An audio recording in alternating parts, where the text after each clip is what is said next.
One of the things that at Hawthorn we take a lot of pride in is our proposals are very detailed. So it's not uncommon when we send you a proposal for replacement siding and trim on your home for the proposal to be 30 pages long or more. The reason is we understand this is a pretty large investment. It's an investment we only want you to only have to make one time. So we tend to line item out our proposals very clearly. I actually take a lot of pride in the fact that almost all of our clients have complimented us on how easy our proposals were to understand and that there was no vagueness. It was very clear on what materials were going to be used, where they were going to be used.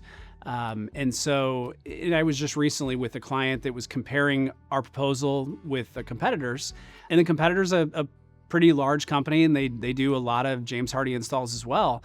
And they offered to show me the proposal side by side because they asked me to decipher it. I'm in the business. I've been doing this a long time. I couldn't tell what materials they were going to use. It was so vague.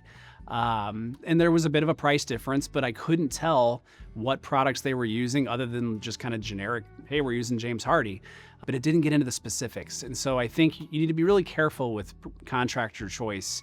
If they're not willing to offer a super detailed proposal outlining exactly what they're doing on your home, it's a red flag. Because if they're not telling you exactly, you can probably assume they're going to use some shortcuts or use cheaper materials. And so we display it pretty boldly and proudly in our proposals, so you'll know exactly what you're getting when you work with Hawthorn. So that would be my advice to you for that.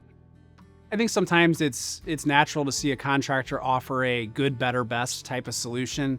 We do a little bit of that at Hawthorn. You know, if the client requests it, we typically try to focus on, hey, this is the best for you in your home, versus kind of the approach of, hey, we're going to throw everything at the wall and just see if this customer picks something. We try to have quite a bit of conviction behind what we do. So after our consultation with you and when we talk through what your wants, needs, and desires are for the home, we're going to build a very customized proposal that's catered directly to you.